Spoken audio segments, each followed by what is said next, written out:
I said, don't know what you're talking about. Garrow, from his position next to the door, you notice it's not one of those automatic doors that you guys are used to using on the Combs. This is one where you actually have to flip a switch and or flip a lever rather and pull it or push it open. But you can definitely hear shouting on the other side of this door and a couple of spark bangs of weapon fire. So, how would you like to proceed? Very slowly, I think. I'm gonna open the door a bit. See if I can. Yeah, let's see. Okie dokie. Hang on a second. So, let's see. Is Garrow just going to poke his head around, or is he going to try and stay unnoticed, or is he going to announce himself? What's the tactic here, Chris? Okay. Is he being stealthy? Is he being obvious?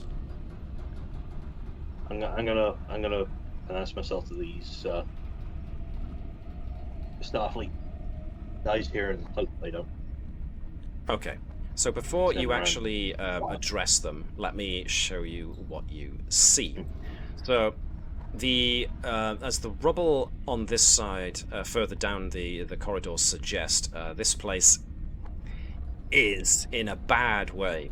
What appears to be happening is you have a pair of humans in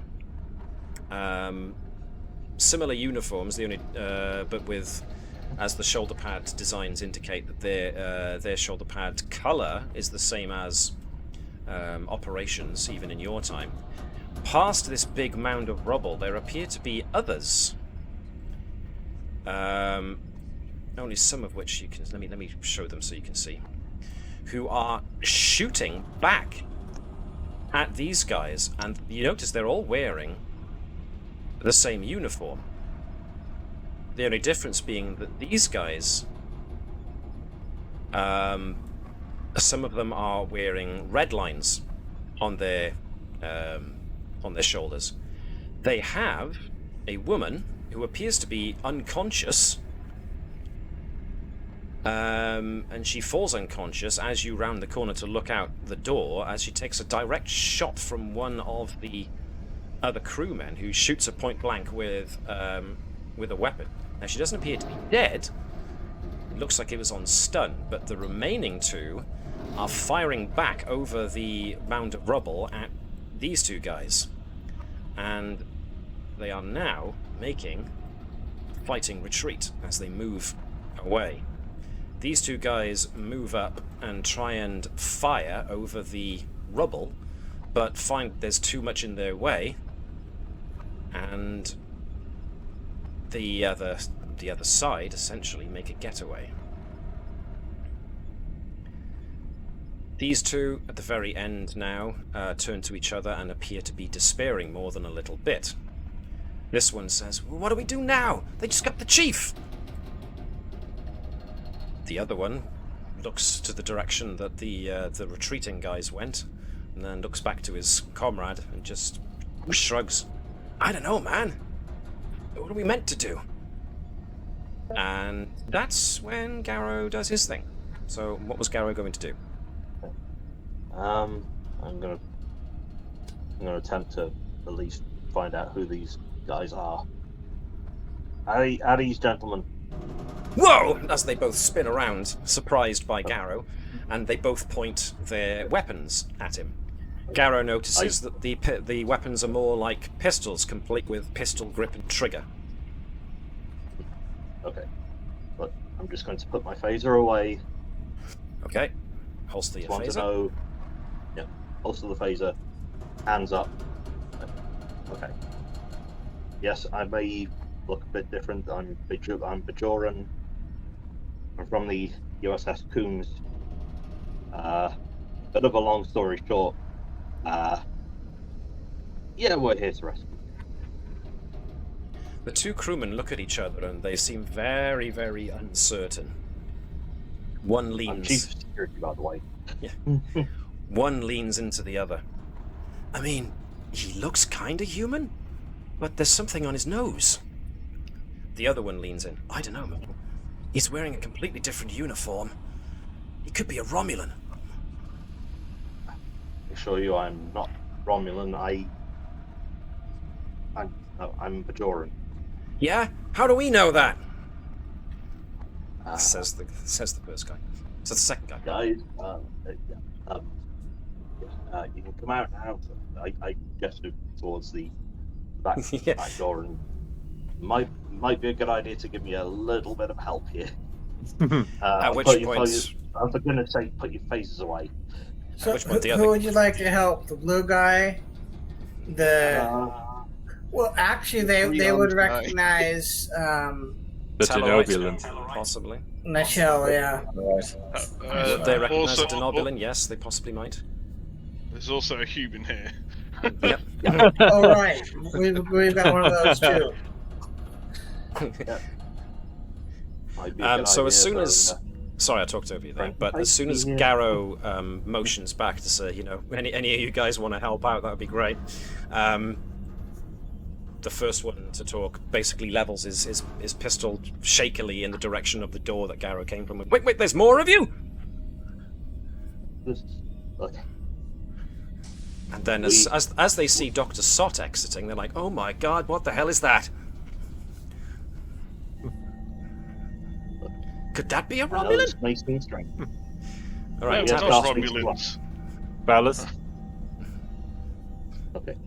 Do I look like a Romulan to you? I don't We know. have Tallarite, Denobulan. We do have human as well. Hello. So I vanished into thin air. You're back here. Let me drag you out. I just want to know what's going on here. The two guys seem very jumpy, and you can kind of understand why. They were just in a firefight. But they look terrified. And again, they're keeping you... They've got their pistols out at arm's length, as almost like the pistols are acting as a barrier between you and them. The second guy is definitely on edge as his weapon is shaking in his hand. And I suggest maybe we'll make a... Go on. Sorry. I was going to say maybe we'll make a point of rather dramatically throwing our weaponry to the ground. If you want. Now, gentlemen, I understand this is strange. You may not have seen many of our kind before, but I assure you we are Starfleet. We saw that your ship was in distress after receiving a distress signal on the nearby planet, and we're here to try to help in any way we can. For that, I'm going to allow Baruva to attempt essentially social conflict, but it's more like talking them down. Which means you get to use your disarming nature talent to reduce the difficulty of this social conflict. So, Can I also use warm welcome to nice. assist? So you get to assist. So for warm welcome, further Bolian character assisted may ignore any complication range for the task. Very nice. In that case, yes, that's going to be a presence and command. No, presence and command for both, but Sott rolls 1 dice, Baruva rolls 2. I will keep the difficulty to myself. See how well you do. That was a good roll on Sott. And what did you want from me? Presence and command, please. Yeah. Usual too. And then the diplomacy, I would imagine. Absolutely. Most certainly, definitely, yes. Very nice. 4 successes, well over and above what you needed. Okay. So, a combination of everyone acting very, calmly putting the weapons down, everybody using calm voices, nobody making any rash actions. Both Baruva and Dr. Sott are able to use their skill with speech to talk the guys down, and you do see them both visibly relax as they start to slowly drop the phasers. And they do lean into each other and have this conversation out loud, so that you do hear them. But this guy again leans into his crewmate. I mean, if they were Romulans, I mean, only one of them would look alien. And if it was the intruder, it would surely look like one of us. So this seems like an awful lot of strange and drawing attention to themselves. They're probably telling the truth. So, they take a step forward towards you. I'm Engineer Crewman Nils. This is my crewmate, Crewman Thomas. We're with the engineering faction, and you appear to have walked in, well, on a civil war on our ship. You say you came here to help us. Yes, your ship appears to be stuck within the event horizon of some sort of anomaly. And we're not sure we can get it out, but we've come to try to rescue as many of you as we can before that happens, before it gets sucked into the anomaly thing. Lieutenant, and he looks at Gerkow. Well, what's the thing called in the middle? Object of unknown. Or the event horizon of the... event horizon, that's right. Yeah, you don't want to get stuck in there. Actually, no, if it's a black hole, then event horizon is the outer edge. Because it's the horizon. So the interior would be the epicenter, I suppose? If we want to use... Let's just imagine somebody at one point used a fancy-sounding word that none of us here can at this present moment in time remember. But when it actually came time to airing this episode, the science consultant with the show actually came in and put the actual line of dialogue in there. Yeah. Thank heavens for the science consultants. In any case. What seems to have caused this conflict within the ship? Oh damn. Where to start? Well, your timing couldn't be worse, that's for damn sure. Trying to rescue the crew is gonna take a lot, especially because at the moment the crew is pretty much at war with itself. We have an intruder aboard the ship, and the problem is, it's able to alter its form, so it could be anybody. That's why we thought you might be. Plus, we were fighting Romulans before all of this began, and no one's ever seen a Romulan, so any of you, well, except maybe for the Talarite, and the Denobulan, and the human, any one of you could have been a Romulan for all we knew.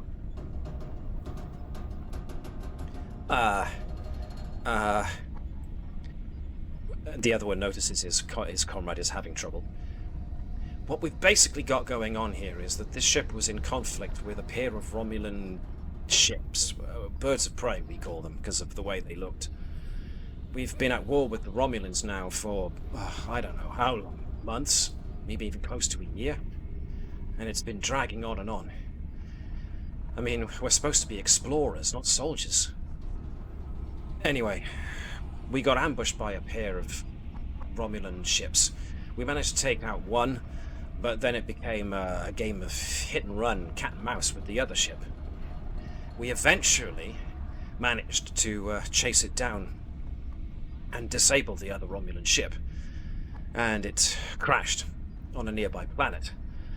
We were busy looking to try and salvage parts from the Romulan ships in order to repair our own, when all of a sudden this aperture in space just opened up and swallowed up the ship. Most of our systems got taken offline, a good deal of damage was done to the ship. Essentially the whole thing was crippled. And then, to make matters worse, an object was found at the center of the whole epicenter of the thing, and it launched some kind of smaller capsule, almost like an escape pod. We brought the escape pod on board, but I wasn't personally there when it happened, but the scuttlebutt around the crew says that as soon as the pod was opened, whatever was in there jumped out and ate one of the crew members before taking on his shape. We tried to run the thing down and kill it, but it escaped into the ship and, well, now it could be anybody. Those mines we just had, those be from the same Romulan ship? The other one, Nils, speaks up. Yeah, the Romulans had put them down, but we managed to avoid them, just about. And when we went looking for them, the, what do you call it, wormhole thing opened and sucked us in, and our problems became a bit worse since.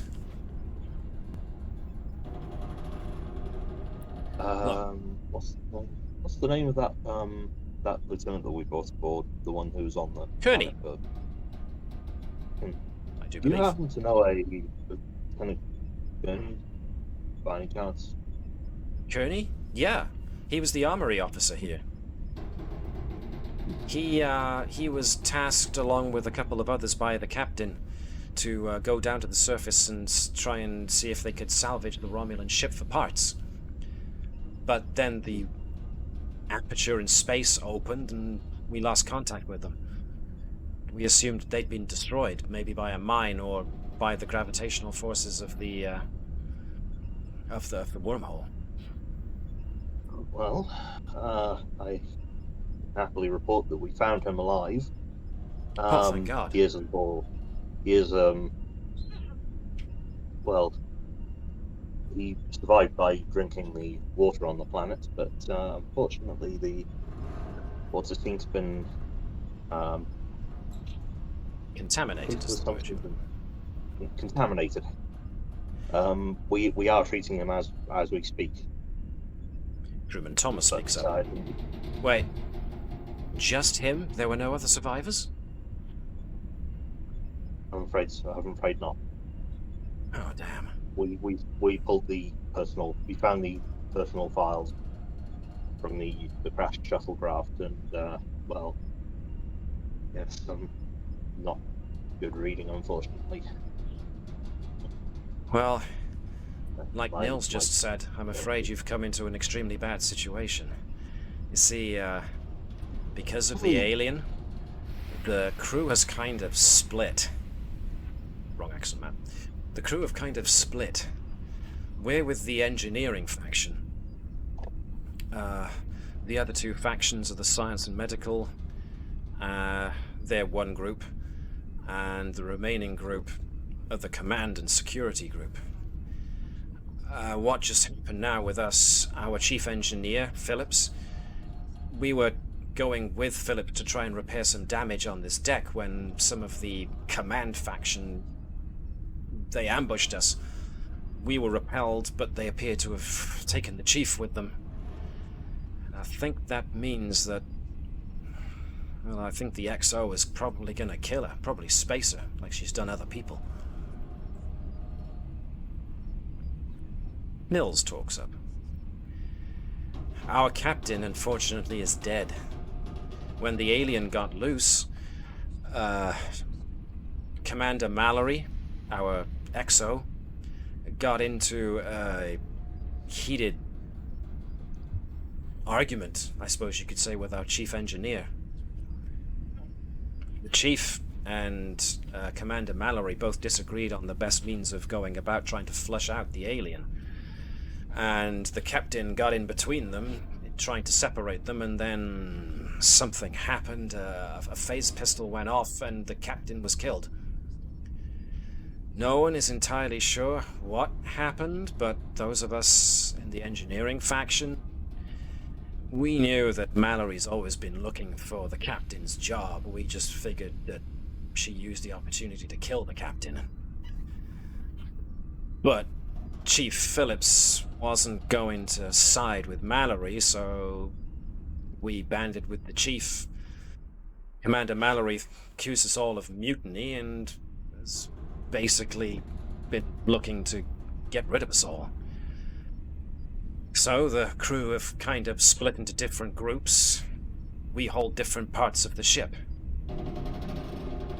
At the moment, the command faction under Mallory holds B deck and parts of C deck, which means that they hold the secondary science labs and the computer core. Whereas ourselves, the engineering team, we hold most of this deck, Deck D, which means we've got life support, main engineering, the transporter room, and some of the officers' quarters. The science and medical team faction, they mostly reside on Deck E, and they hold the hydroponics. So they're kind of the neutral party in all of this. Anybody who wants fresh food has to deal with the science faction, so science stays out of this. However, anybody who wants power to their systems, they have to deal with us, the engineering crews, so we still have some sway, but Mallory's basically been looking to neutralize all challenges to her authority ever since this whole shtick began. So that's where we are. Where's the escape pod that you took on board located? That's currently in the, hang on a second, Matt has forgotten. What's the name of the actual deck? That's currently in our launch bay. But the launch bay was left open to space when the one of the outer doors failed, so it's currently open to vacuum. Anybody getting in there is going to need an EV suit. And it's going to need to depressurize the area around before they can enter into it.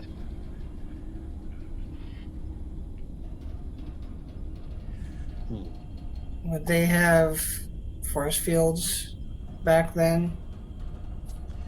Probably not. Does Baruva openly ask this question? No, Obie's asking that question. Obie's asking that question. You don't know, but given the rather primitive state of the doors around here, you don't think so. Being a Katian, yeah, Baruva wouldn't be all that clued in on historical human warp ships. But from the look of the thing, you would doubt it. Since he mentioned depressurized, you're probably talking bulkheads rather than force fields. Yeah. They're probably... We could take an EV suit. Where are the EV suits located? There should be an EV suit locker not far from the main landing bay. I mean, I could probably show you. Who has control of the decks that has the EV suit and the pod? Let's check. Atlantis decks. Ship locations, right. So, engineering, bridge, transporter room, astrometrics. The launch bay. Launch bay is on deck E and F. So that would mostly be the science faction you'd have to deal with there. Yes, let's go talk to the science faction. Okay. Crewman Thomas looks at Crewman Nils. We're gonna have to tell the rest of them what happened to the chief. At which point Nils looks back to Thomas and nods. Tell you what, I will go and I'll go and let Mendeler know what happened to the chief. Why don't you show these guys Decky? Do you want me to Send me to your whoever's next in charge. Take me to your leader. So you want Of your to faction. split the away team, yes? Yes, I'm going to go with the engineering faction. I'm going to see if I can help get some systems up and running. Alright, so crewman Thomas is going to be going this way, and will be leading whoever wants to go to the launch bay, to the launch bay. Crewman Nils will be going to regroup with the engineering faction, so whoever wants to go and talk to the engineering faction can go with Nils. So I would send Pleasc with the engineers. Yep. okay. So you're going to the right. And maybe Tavish. Definitely Tavish. Well, especially since Dave expressed the desire to do so. So okay. And the rest of you are going to the launch pod bay? Yeah. Alright. Is that where the That's science- where the... yeah. That's the deck that the science faction apparently controls, and also where the launch bay is at. Okay. So that lot will be going left, whilst the guys going to rendezvous with the engineering faction will be going right. Alright then. So Sot is going with the others just to make up numbers? Or is he going with the Yeah, engineering? I'd want Sot with me for what I'm trying to do. Right. Cool. And Gerkow for sure. In case things get messy. I mean, Tavish can look after herself pretty easily, so... She wields a hyper spanner like nobody else. Yeah. Alright then, let's see. Whom shall I do first? Right, you're currently on deck D, so going to meet up with the rest of the engineering faction will not take long. It'll take the others a little bit longer to get to the launch bay, because you're going down a few levels, which means you have to go through bulkheads and down service ladders and the like. So because it will take you guys a little bit more time to get there, let's deal with Tavish and Pleasc and Nils going to the... where is it? It's going to be the command center. So, copy, just to make sure I've done it.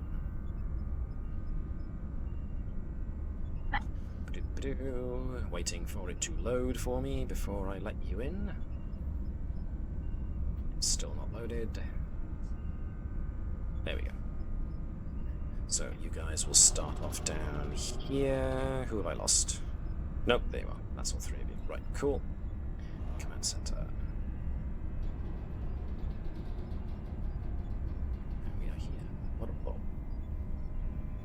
Okay. You're taken down. You're taken round a few bits of broken corridor. A couple of places here and there have caved in and been sealed off. So it's a bit of a roundabout route. But even so, it doesn't take you long to get there. So what you see is what you see. You've got a corridor stretching out before you, and Nils is heading northerly direction. There are a couple of burly-looking security crewmen about, guarding intersections and whatnot, and they do regard you warily, but Nils kind of puts a placating hand up as he goes past them to let them know that you guys are okay. But they do look at you with a very questioning glance, because obviously your uniforms are a lot different. So Nils walks up to this door, touches an intercom, and says, "You're not gonna believe this, Mandela, but we've got some visitors." At which point you hear a click as the intercom is switched over to the other side. "Feel free to send them in." At which point the door is, its handle is rotated, the lever is pulled, and you're allowed in. This is the command center. It's filled with a plethora of computer terminals, as you can see, all of which, this is almost like what the equivalent would be for the operations personnel. But obviously this is an older ship, the computer systems are a lot bigger, a lot bulkier, and therefore rather than ops being its own individual station, this is an entire room dedicated to such. There is another crewman. There are two crewmen working in this place, but one of them is working next to the main bank of computers and appears to be the one that Nils was talking to directly, who, as Nils crosses the distance, and apprises his... Well, it's difficult to say if Mendela is his superior or not, but he seems to address him as if he is, and tells him all about the situation with the chief being abducted, and then finding you guys.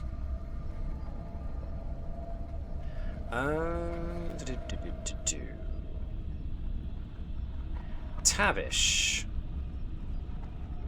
and to a lesser extent Pleasc, you notice that there's a patchwork of power cables that are dangling from open panels in the wall and ceiling and connect to exposed power couplings that tie into several computer terminals. Whatever's going on, this project looks to be unfinished. So they're doing some kind of modifications in here. Excuse me. Yeah. Exactly what modifications are you doing to the systems in here? Mendela looks over at Nils, who just shrugs. Well, in case my power crewman... couplings there? Sorry, yeah, I talked to you the other day. There's power couplings there, there's power couplings there. Exposed wires. Exactly what are you trying to do?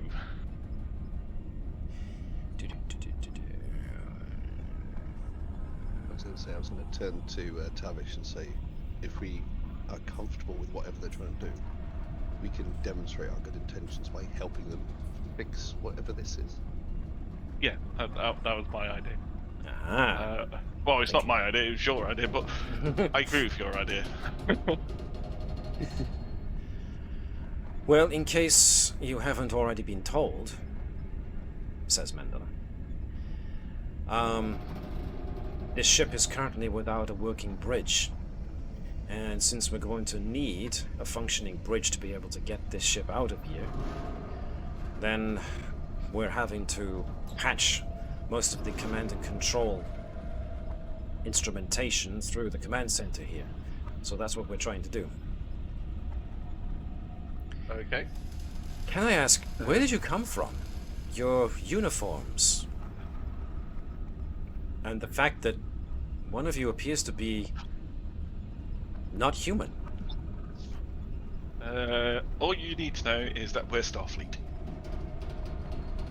Nils and Mendola exchange a glance between them, and it's like, Star what?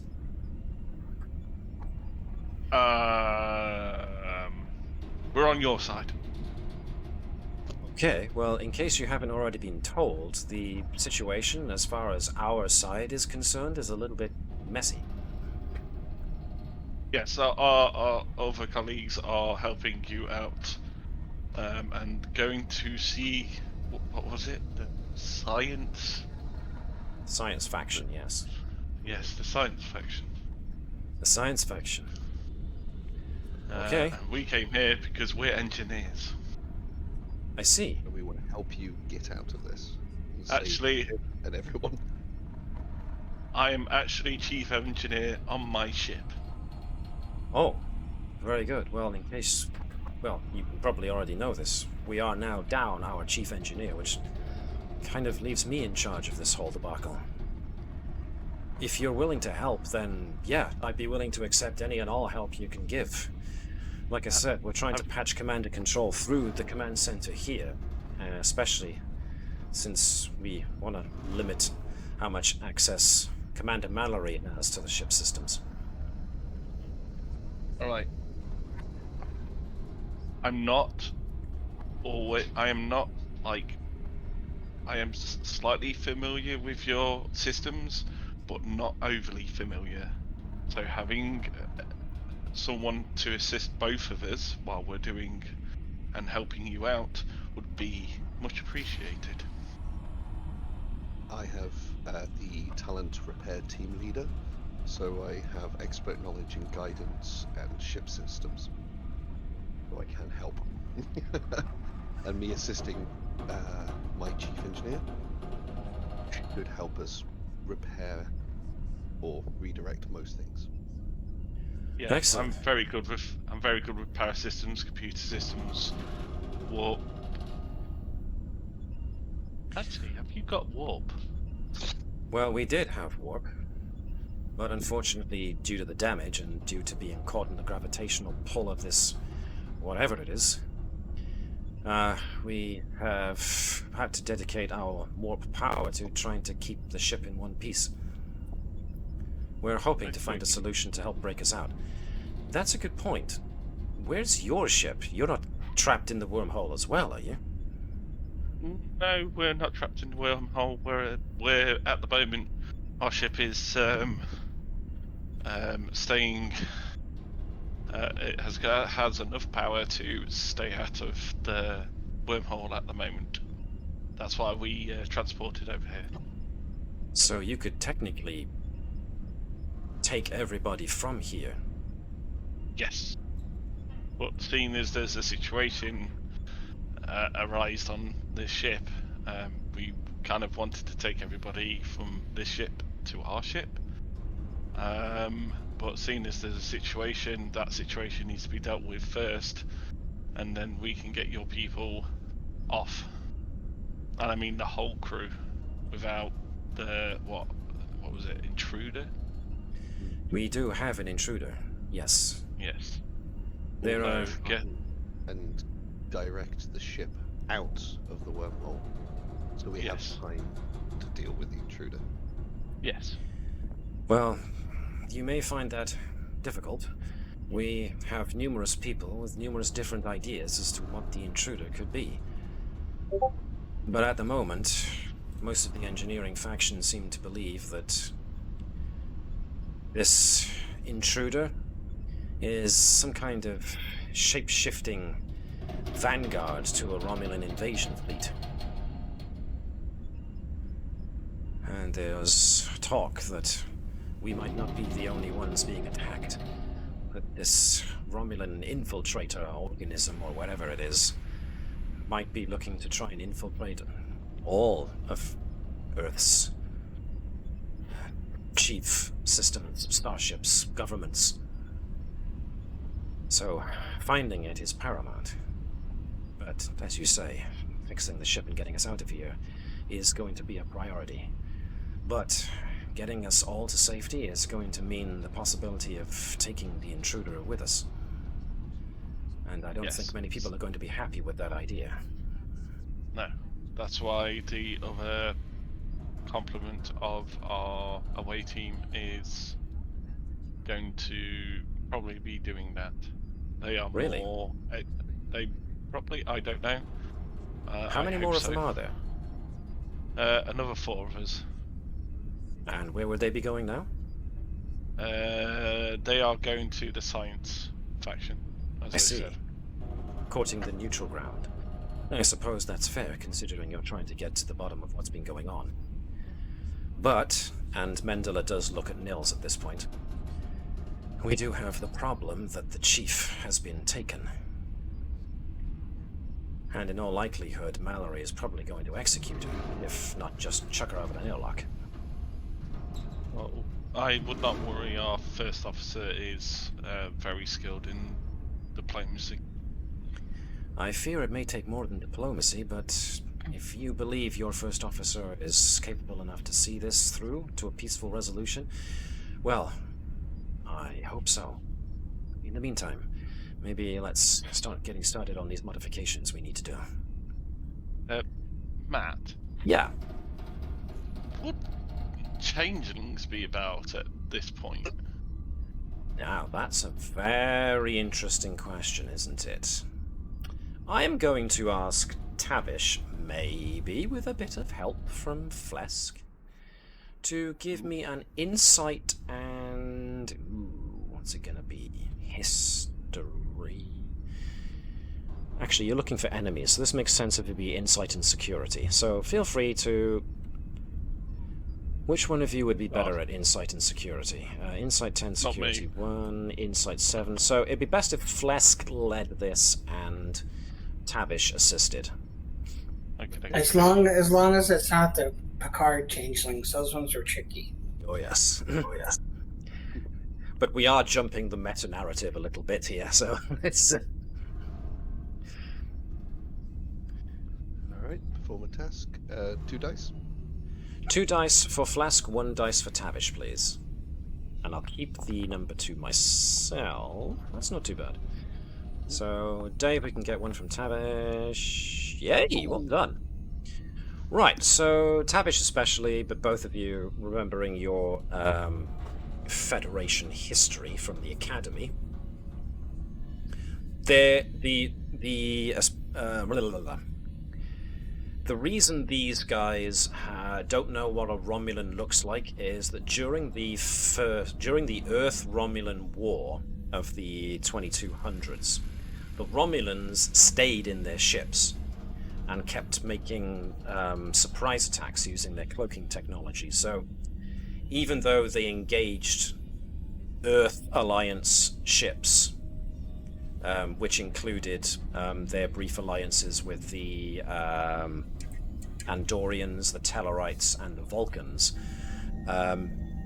Romulans were never seen out of their ships. Whenever it looked like a ship was going to get boarded, the Romulans would self-destruct their ship and so protect their technology, protect their secrecy. So these guys, people from this era, have no clue what Romulans look like. So it makes sense that they have got all this rampant paranoia about who might be a Romulan or what Romulans might be capable of. As far as shapeshifters go, this has been a very recent discovery to the Federation. As in, a couple of months ago for you guys was when the crew of DS9 discovered the race of shapeshifters and found that they were in charge of the entity known as the Dominion. I do believe. So this is more than likely Romulans.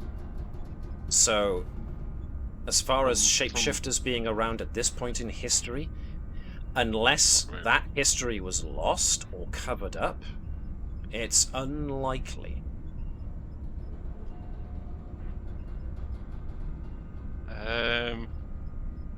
So, I guess Tavish and again I can't pronounce that name. Pleasc? Pleasc. So Tavish will go to Pleasc after like a little bit of a discussion. We'll just go. Do you think we should inform the others to let them know to look out for what could potentially be a Romulan at the heart of this problem? That does introduce an interesting question that might occur to you. Looking out for a Romulan is one thing, but it does, if it's a Romulan, it does call into question the story that you've heard about the occupant of the escape pod jumping out and eating a member of the crew before assuming their form. So, That's not a Romulan, that's something else entirely. if it's even true, and this is rumour by this point, so who knows what the details actually are. Where I was going is to try and demonstrate goodwill, is repairing some of the systems, but if we're able to get the transport working, if we're worried about the chief engineer being executed, if we can get the transporter working on the ship properly, We can just beam them out, out of harm's way. Yeah. There's that. Gonna turn around to the If you need to know who they are, if you Mendola. hover over, you Yeah, should yeah. be able to read their names. Mendola. Yep. And do you have your chief engineer's transporter signature? They both look at each other again. Transporter signature? I'll be honest with Okay. you, sir, whoever you are. Not many of us are keen to try the transporter. It's a very new technology, and we're not entirely sure about how well it works. Oh, okay. All right. Yeah. All right. Let's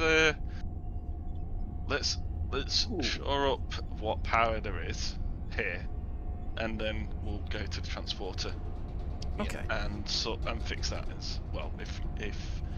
If you agree with me on that. I'm going to follow your lead. There's enough breaking of command structure at the moment, so I'm going to go with what you go for. I wanted to ask Matt a question. Do Yeah. I still have my experimental bioscanner around? That is a very, very good point. Because that thing is programmed to follow you all over the shop, isn't it? Yeah. Oh God, So- it hasn't done me yet. Well, it probably will have done. I forgot entirely about that, so thanks for reminding me, Mark. When the away team got together on the transporter pad on the Combs, yes, the little bioscanner device would have floated around in front of everybody and taken a quick scan of them to make sure that they're all fine. And yeah, Garrow probably would have just maybe tensed his jaw at it and looked at it a bit askance. Whereas, yeah, there would have been a brief flicker of a red light on the bioscanner when it reached Tavish, because, elevated cortisol levels detected. Recommend intense meditation and maybe a sedative. Tavish will be looking at that like it's dinner. By the way. However, Mark, Not- there was a question not- coming, I'm sure, in regards to the medical scanner. We've not picked up. Has the experimental scanner picked up any non-humanoid life signatures or anything? Well, it came in and has started scanning everybody, and people are looking at it like, what the hell is that? They're looking at it strangely, but as it just hovers over and flashes a light over them, I mean, it's flashed red on a couple of people, but that's mostly because it looks like they're sporting injuries. Yes, they're stressed. Obviously, And they're in fever. very, very stressed. So it's the So it's likely we've bioscanner. not got the alien in with us, so we should look to do some repairs and get the transport working. If that's the choice Chief goes for.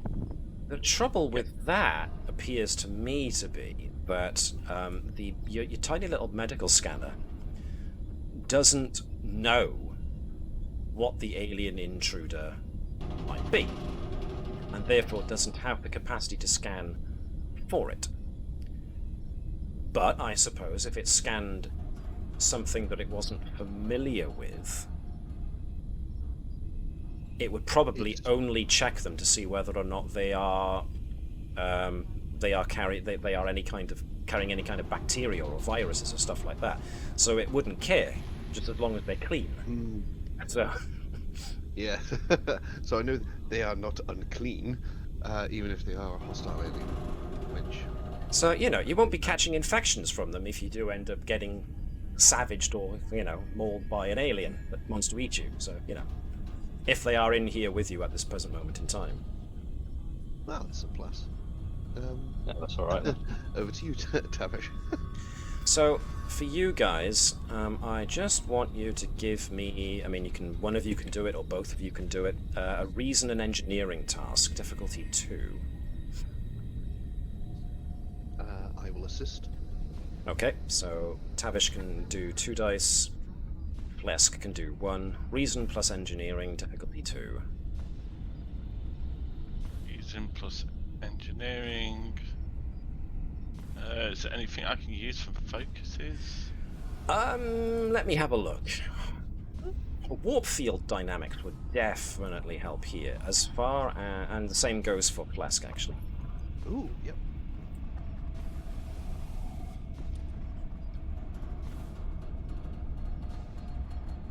Don't worry, guys, I'll get to the rest of you in just a sec. Let's deal with this bit first, then we can cut away. Oh, I'm so sorry. Oh my I'm god! so sorry. I mean, we can ignore one of those, but my god! I have never seen that before. Naughty. Two successes, I one am complication. Whoa! Well then, alright. Hubbity-hoo. Anytime I'm trying to do anything engineering with Tavish, it goes completely and utterly wrong. Dave, you're cursed. More fire Your dice is, are cursed. in store, I imagine. Is there any way for me to re-roll one of those? If you spend your last determination, you can re-roll one of those. I will do that. I will Just spend never my ever last- roll again. Somebody else will roll for you. My god. 20 again. I mean, I think somebody, it might have been you guys, it might not. Somebody rolled double ones, and I hadn't seen that in a long, long while. But I've never seen double 20s.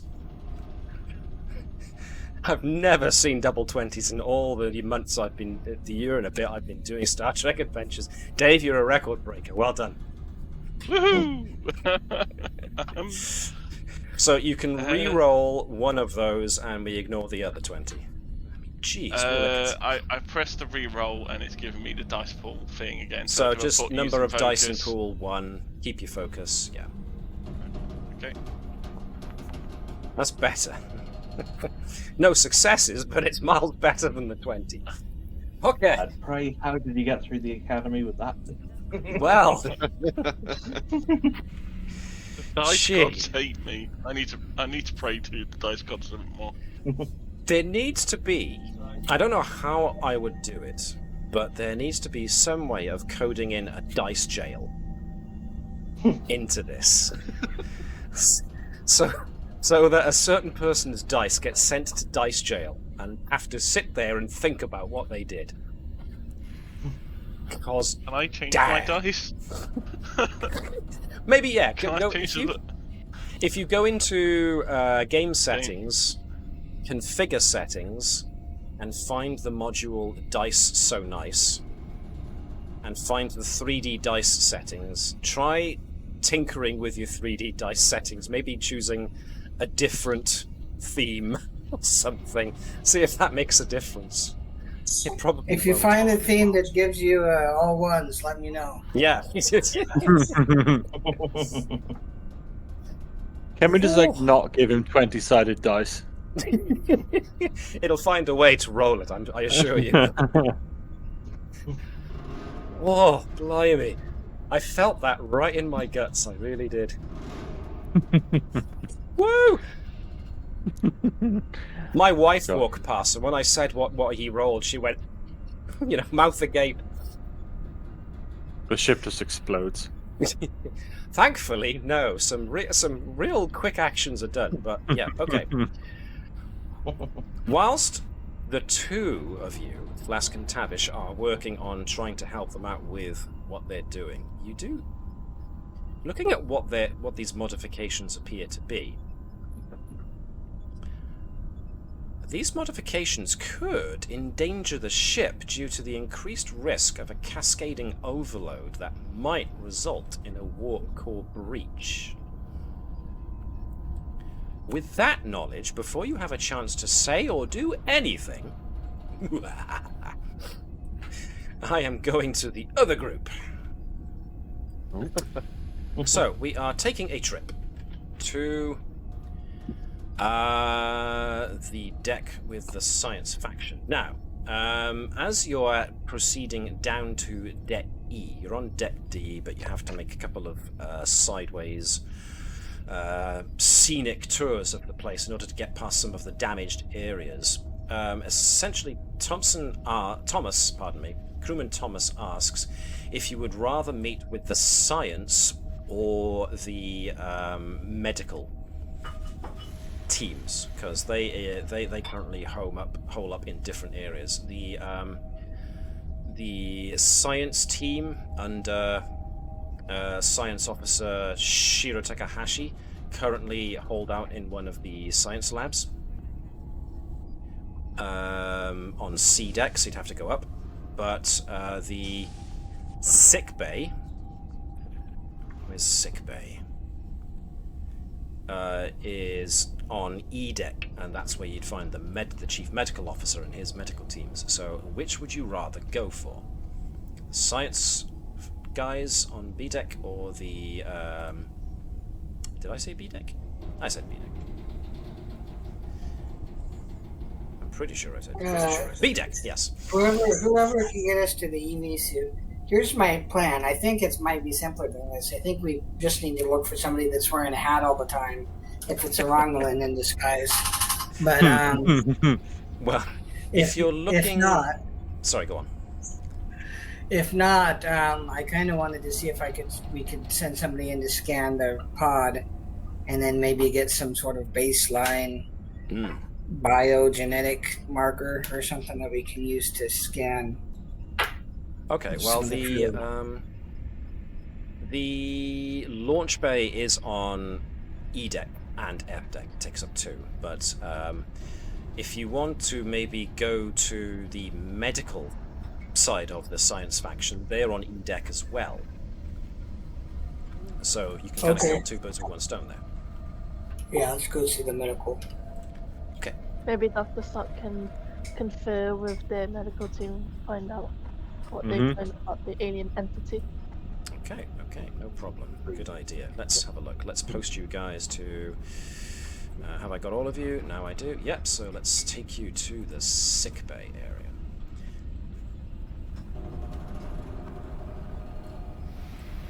Slowly pulling you all over, as, yeah.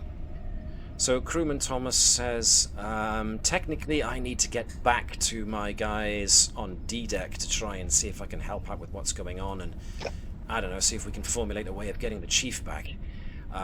These guys, you should be fine with these guys, right? You don't need me for anything else? No, carry on, crewman. Alright. And he kind of walks back the way. Okay, leaving you with the door to sickbay in front of you. The classic film from the 60s, that. Carry on, crewman.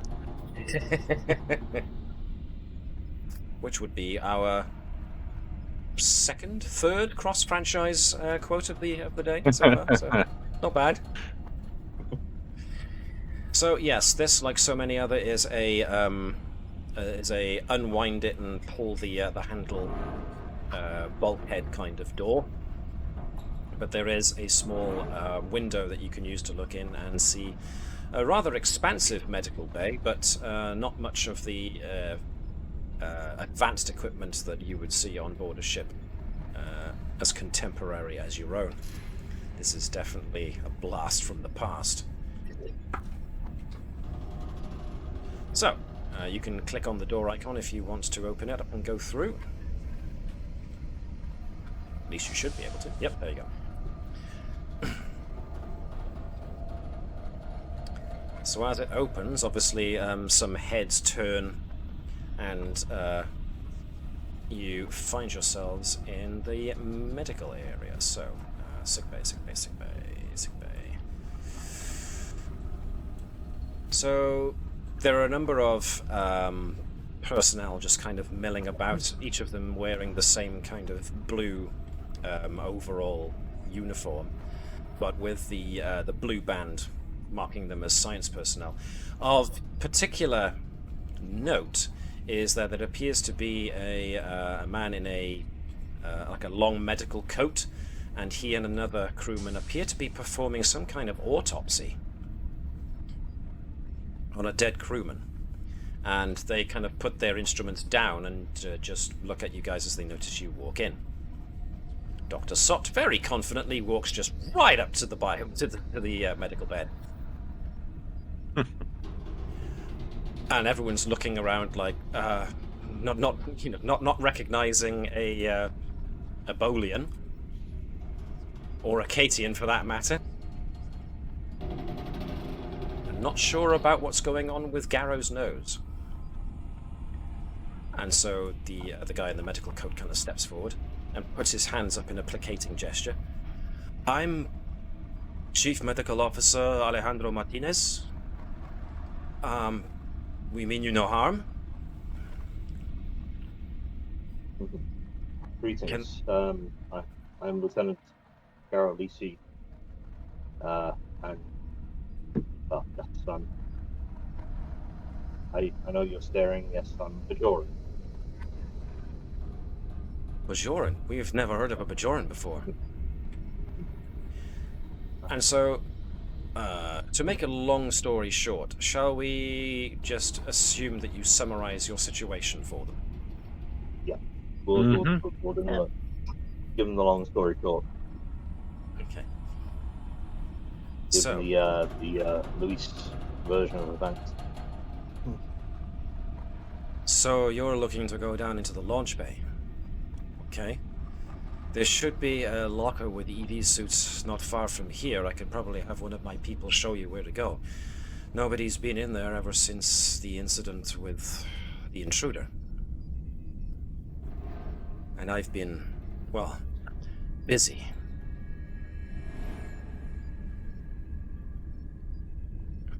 Give me a sec. Yeah, I'm very curious as to what happened to this dead crewman. Yes, well, they're looking at him, and when it seems rather obvious what may have happened to him, as there appear to be deep slash marks on his wrists. I'm performing an autopsy of Crewman Green.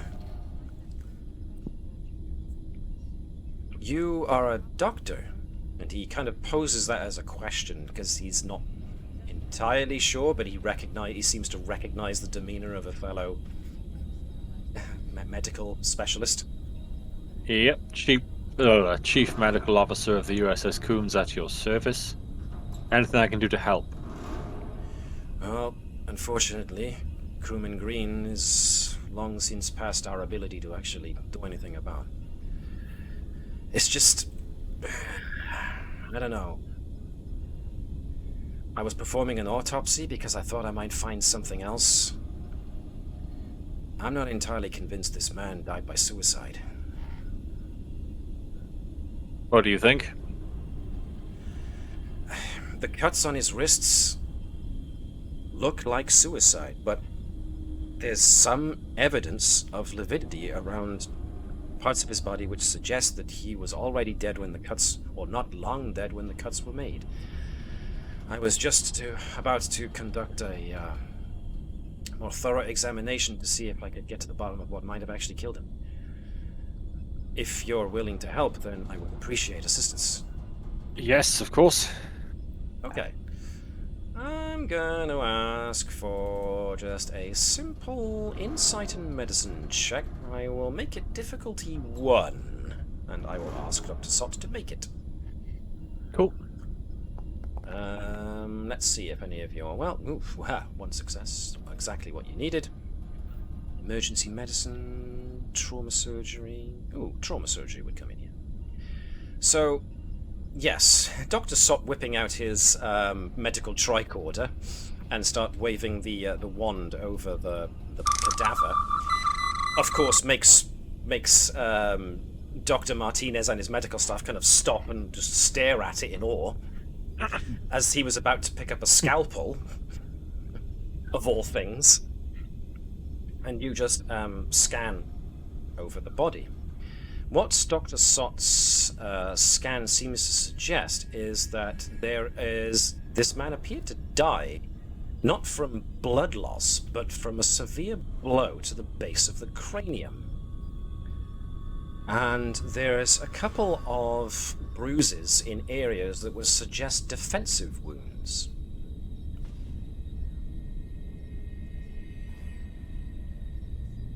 So what have you found, Doctor? Says Martinez.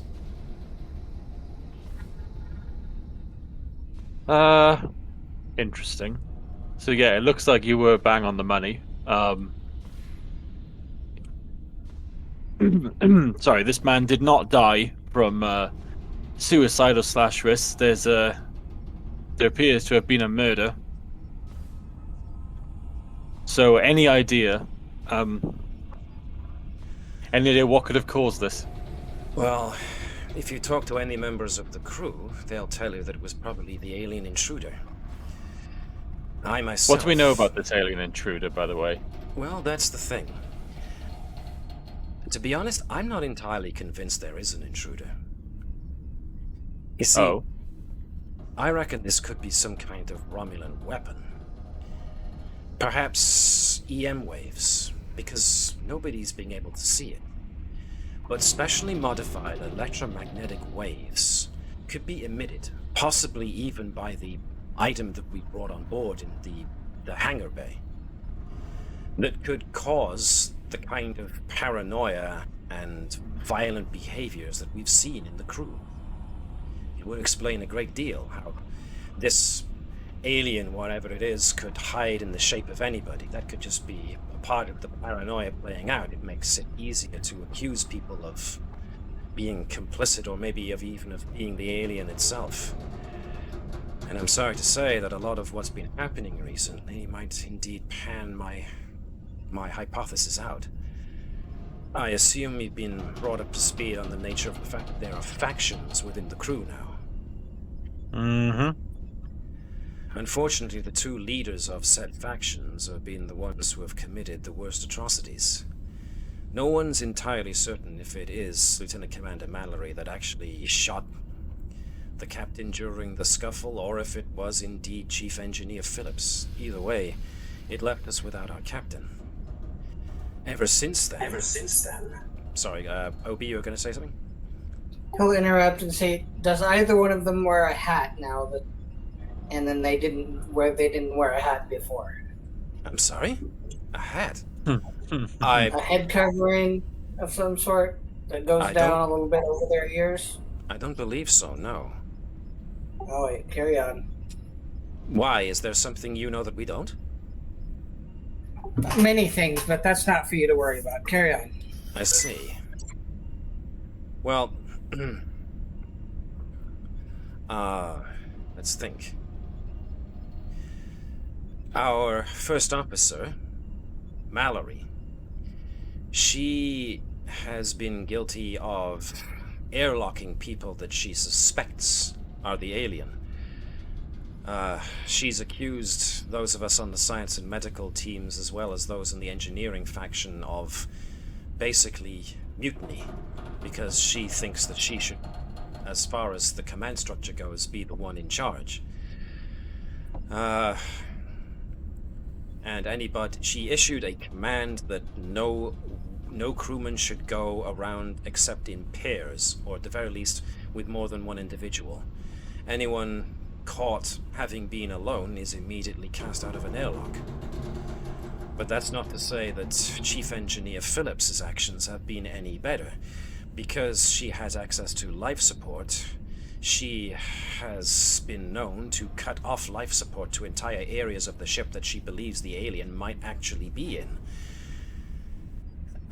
I just can't believe that rational people would start making this kind of decision, even under the effects of such severe stress as they have been. I'm beginning to suspect some kind of external reason might be what's behind all of this. If you're going to be going down into the launch bay, then I think this is a good idea. Someone needs to find out once and for all if there is something. Maybe this is some kind of Romulan weapon, or maybe it's something else entirely. An accident. If someone can go into the launch bay and find whether or not this object is emitting some kind of electromagnetic radiation that's causing the rampant paranoia and aggressive actions of the crew, it'd be a long way towards getting things to a savable position in this place. Yes, well, the best place to start is always at the beginning. So that's the plan. Do you know the closest place to access the equipment needed to access the cargo bay? The launch bay? Yeah, I can have one of my people accompanying you to the appropriate place. I have to ask, are you going to make contact with the science team? They're currently under the direction of Chief Science Officer Shiro Takahashi. Are you going to make contact with them as well? If we need to, yes. Okay. Have we established a sort of like other alliances? Is it like a free-for-all between all these factions? Obviously, like the engineering and the command are opposed, but then where does science and medical slot into the balance of power? That is an interesting question. As far as you can tell, the medical lot have steered clear of aligning themselves with any faction because they're the medical lot and therefore they've got the Hippocratic Oath, you would hope. Mm-hmm. Not the hypocritical hope. And hydroponics. Let's see, where's hydroponics live these days?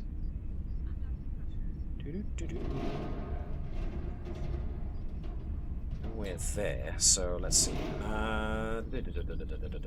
Command faction hold B deck. Engineering hold all of D deck with of that. Then science holds E deck, mainly the hydroponics. But science labs are on C deck. Astronomical labs are on B deck. So the hydroponics is on E deck, which is where you will you've found these guys, the medical teams. So hydroponics is not far away. But the science labs themselves you'll find on C deck. So if you want to talk to the science side of the science and medical faction, you probably want to proceed towards the science labs on B deck. But that's again further up, and you haven't investigated the words are escaping me. What's it called again? The launch bay. So if you want to examine the launch bay, that's closer for you here at the moment than it would be to go all the way up to the science labs on B deck to talk to the guys in charge of. But as far as allegiances go, you don't know. You haven't spoken to the science guys yet. But from what the engineering guys intimated, it seems that the science and medical teams are kind of like a neutral middle party. Okay. That was a very long-winded answer for a very simple question. I'm sorry about that. No, it's okay. It's good. Need information. So what would you like to do now, then? Yeah, let's make our way to meet the science team and see if we can get an EV suit. Alright, so we're going for the launch bay. Cool, so are all of you going? Garrow, Gerkow, Sot, and Baruva?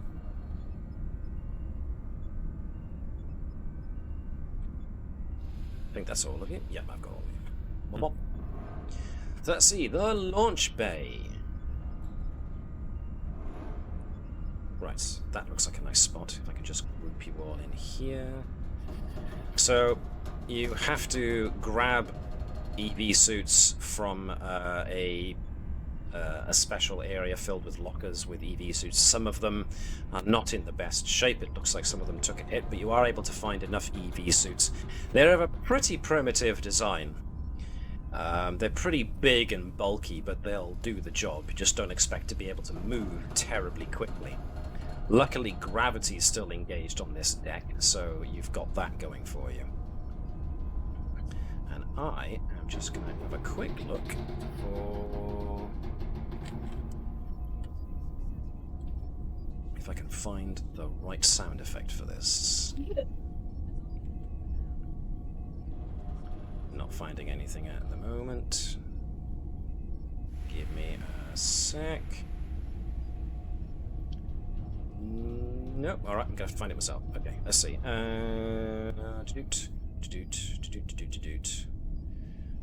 Beta Niobe. Nope, this is being very slow. Excuse me, while I run to catch up. I am looking for... Is this the one?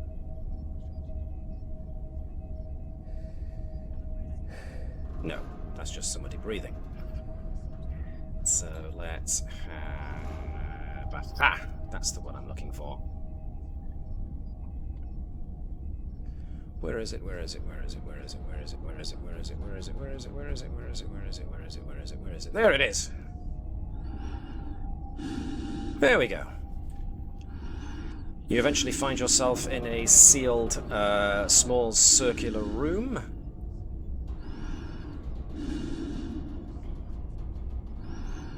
And you've got depressurization cycle to go through before you can exit the doors in front of you, which doesn't take terribly long. And then, with a click and a green light overhead, the doors allow you to exit into the hangar bay. So there's a definite pull, because the end of this is apparently open to vacuum. At the moment, you can't see much. This is just the entrance area. But the two doors in front of you should be the ones you need to get into the hangar bay proper. The launch bay, not the hangar bay. They don't hang, they launch. Alright. With a clank and a grind, the doors open and you find that there's like a catwalk, but at foot level there is a floor which looks like next to each of these shuttle pods the floor can descend to drop down, which would probably be its ready position for launch. At the moment, you've got some pressure in here, but obviously if you open these two doors there's going to be a sudden rush of depressurization, so caution is probably necessary.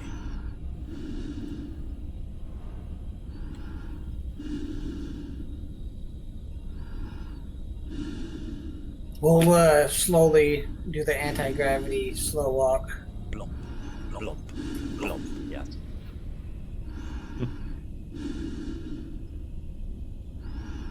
When you get to the doors that Dr. Sott is at, in order to open them, there rings an alarm, which then closes the doors behind, so that it can then depressurize this entire area in order to allow you access through. And as soon as those doors open, if Chris can do the honors, there is indeed the opening to space.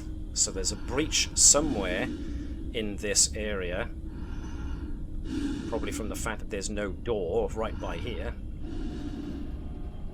You can actually see space through it. But, of course, of particular interest is the strange craft that you find on the launch pad bay. It does not appear to be of any design that either of you have seen before. Lieutenant Gerkow, Doctor, see if you can scan for any unique biomarkers. Yep. I'll do a scan. Biomarkers, interesting. Alright. I am gonna make this...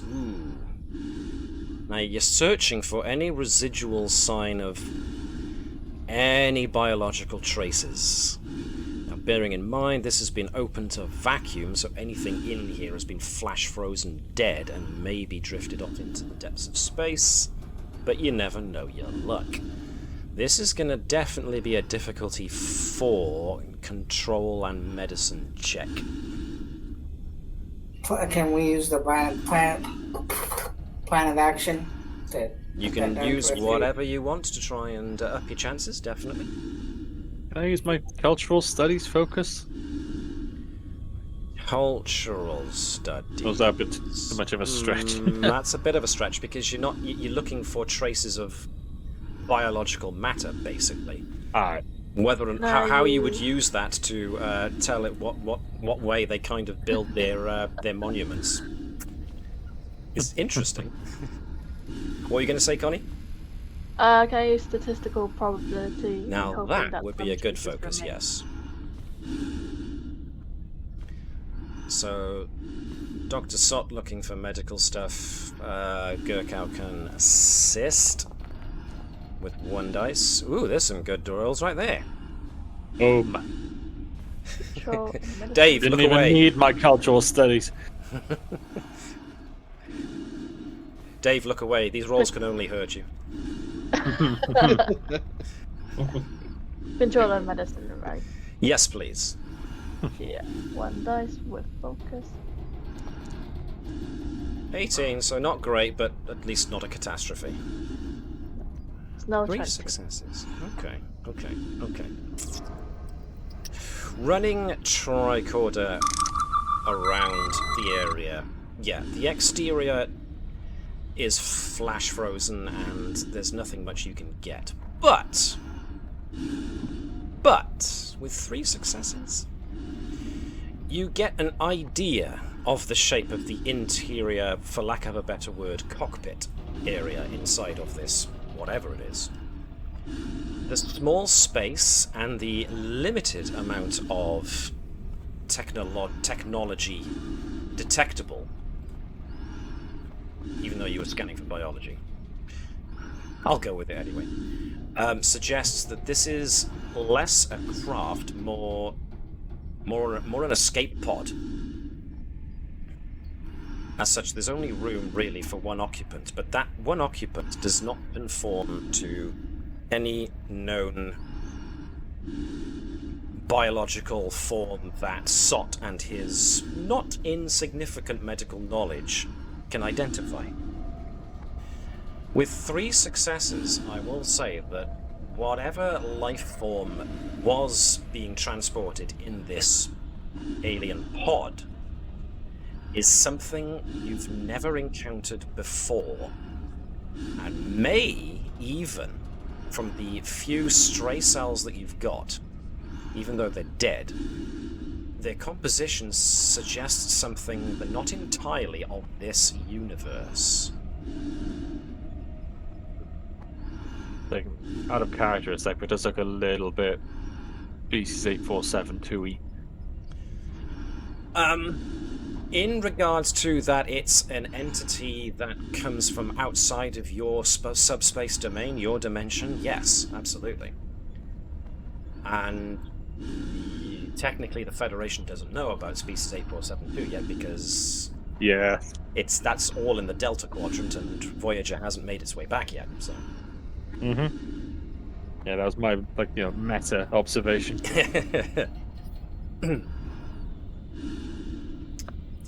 So do we have enough to apply a filter to our scans? It would still be difficult, but you have something more of an idea of what you might be able to look for in this instance. Yes. It's not much, but it's something. I'm gonna try my communicator badge to see if I can get a hold of The other team? The other team. Okay. Or were you trying to contact the ship? The other team. Okay. So, yes, Pleasc and Tavish get a little beep chirp on their communicator badges. Go ahead, Obie. Pleasc, see if you can program your doodad to scan for unknown biomarkers. The thing that may be on the ship seems to be a new type of life form or entity that doesn't necessarily belong in our dimension. Did the shuttlecraft that you've examined, did it have any trace DNA or trace sample that we could use for the scanner? Yes, we'll send you what we have. It's not very substantial, but it's enough to hopefully create some sort of filter. Okay. So yes, Dr. Sott is able to transmit his tricordis findings over your comm channel so that Pleasc does have a copy of it. So yeah, it's not much, but it's something to go on, almost definitely. So, now that you guys have examined the pod, is the alien escape pod, what would you like to do now?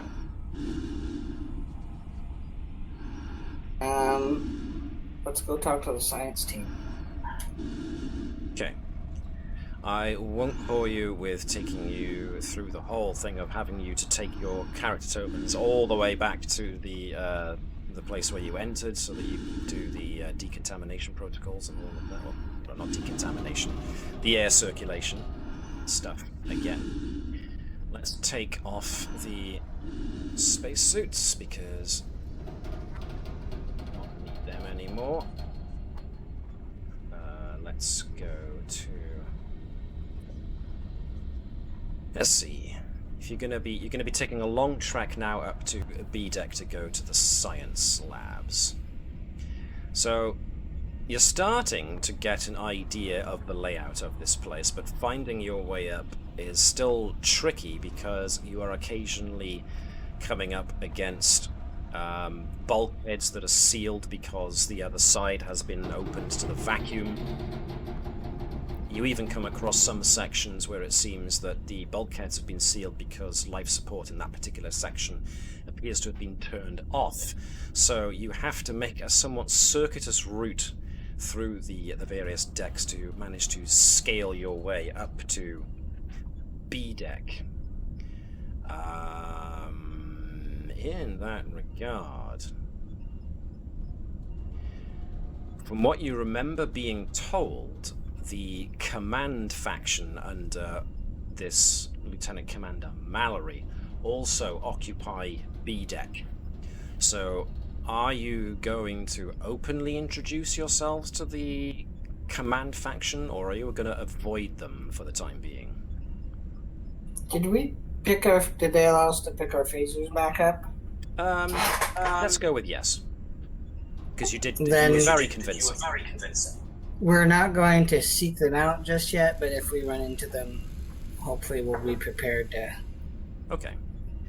Let's get Garrow and Gerkow to work together to sneak you guys past any security patrols from the command faction. So Garrow has a security of 5, Gerkow has a security of 3, so Gerkow could probably aid. So this is going to be... You're trying to control your approach. So we're going to use control and security for both Gerkow and Garrow. Gerkow rolls 1, Garrow rolls 2. I'm going to keep the difficulty to myself, just so you don't know how hard you have to work. I don't have to use focus or... Focus, good points, good points. Survival could come into play as a focus. And... I'm not sure... Dabo! No, I'm not sure Dabo could be used as a focus here. Even though you technically are gambling, but you're not. You're trying to be deliberately stealthy. That's the statistical probability. Well, yeah, you could use that, you know. Gerkow using her smarts to go, well, if they're patrolling in this direction, then the probability is that they'll come back this way every so often, so... How about, maybe I can advise them? Yep, sure, we can do that too. You two take point to make sure to look out for blah blah blah, so yep. Command and what? Presence and command as per usual, I would think. No, let's go control and command, because you're trying to be controlling as well. Trying to make sure that you're being as sneaky as possible. So, control and command, 1 dice for Baruva. Control and security, 1 dice for Gerkow. Control and security, 2 dice for Pleasc. Garrow. Composure? Sure. Sure. Definitely. You certainly don't want to, yelp suddenly when a patrol goes past if you want to keep stealthy. Okay, no complications, which is good, but we get 2 successes. So, Garrow, with some middling help from the rest, takes lead and makes sure to kind of hover at corners to make sure he listens out to see if anybody's coming. So, Garrow is kind of drawing on his time dodging Cardassian patrols during the Resistance before he left Bajor, so he's well aware of how to use stealth to avoid roving patrols. So Garrow eventually gets you to the science labs without being noticed by the command crew.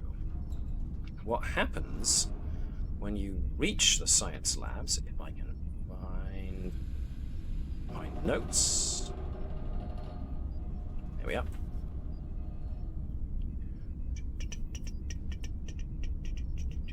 As you turn a corner and start approaching the main science lab area, you can see 2 individuals who are carrying away what looks like a body bag, and they're heading off in that direction, taking the body bag with them. But just as you're taking that in, a door opens further up, and a pair of individuals exit into the corridor. Now, you've got plenty of hiding spaces with these areas here to kind of draw yourself up flat next to the walls if you want to avoid detection. Certainly the one on the left, the woman, seems to have the shoulder markings of red, which suggests that she's part of the command division, whereas the second individual, who is of a more oriental appearance, has the blue shoulder tabs that suggest he's part of science division. And they appear to be having something of a heated discussion. The man is there saying, "It doesn't work properly yet." But then the woman counters with, "Don't make me remind you of what I know that everybody else might find interesting about you. Just do it. Make sure it's at least within working order enough that we can do what I want it to do. Understood?" And without even waiting to see if he agrees or not, she marches off, continues around the corner. That man then just kind of huffs to himself and then walks back through the door that he appeared from. The way now appears clear. What would you like to do?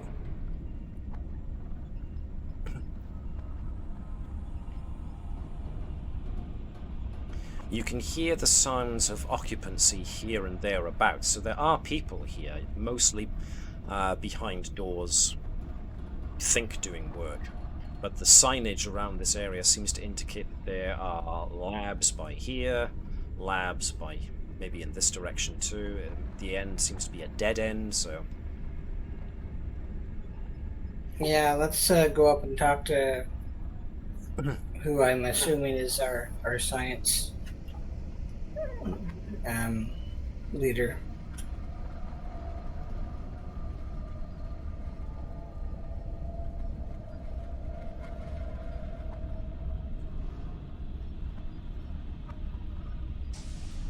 Hold on a second, I seem to be having trouble. Okay, cool. Right, so who opened what? Right, so you guys just open that door, and the man turns around with a start. Ah! That's my bad, sorry. What you see when you get in there, so you walk in with about to apologize, as it were. But then the apology kind of catches in your throats as you look to see that the man is standing over a body bag that's been laid on the display table. The body bag is open, and the chest cavity of the body is splayed open with medical instrumentation, and the man that was talking before has got a scalpel poised right over it, and it looks like, according to Dr. Sott, that this man on the in the body bag is not quite dead. And that's where I'm going to leave it for this time. As in, what the hell did I just walk in on? So, yes, calamity abounds. Just when you thought it might be a simple matter of beaming the crew off of the stricken ship, what did you walk in on? Things were metal in the 2100s. Yeah. Looks like. This is not what it looks like. So, yes, what's going on? Is there an alien intruder? It certainly seems like there might be an alien intruder. The crew appear to be strung out. They've broken into factions. Who's in the right? Who's in the wrong? What the hell's this guy doing? Is this going to take so long that your ship risks losing power and falling into the wormhole as well? How are you going to deal with the wormhole? We don't know. We're going to have to wait until next week to find out. Now, Chris P., I believe you said you might have the next Sunday available? Yes, yeah, I'll be here. Yay! Is everybody else available for next Sunday? I should be, yep. Yeah. I should be. Mark, you said you should be, yeah? Yeah, I should be. It's the following Sunday I'm away. Right, so this might be good timing all round. So, Dave, you available next Sunday? Yes, I am. 28. So that should... So, Connie, I assume you are too? Yes. Awesome sauce. So we should have, again, the full crew complement to finally unravel the mystery of what the heck's going on aboard the Atlantis, who or what the alien intruder might be, and whether or not you can get the Atlantis crew out of the jam they're in, and yourselves. Blimey, plenty to do next time. So yes, those of you who have been watching the stream, thank you very much for doing so. I hope you enjoyed our little episode, or session rather. We haven't finished the episode yet. How will the crew of the Combs fare? I'll have to wait and see. In the meantime, thank you very much for tuning in. Those of you who are catching this on YouTube, if you enjoyed this little session, then please give us a like. Because not only does it help our channel, it also helps promote those who are also doing Star Trek actual plays, so we can appease our Lord and Master, the algorithm. All hail. In the meantime, for the rest of you, look after yourselves, and remember to do what the Vulcans do and not Ponfar, you dirty buggers. I was talking about practicing infinite diversity and infinite combinations, and also to live long and prosper. Maybe actually get it in shot. And so, yes, we will see you next week. So in the meantime, thank you very much for watching, and hailing frequencies are now closed.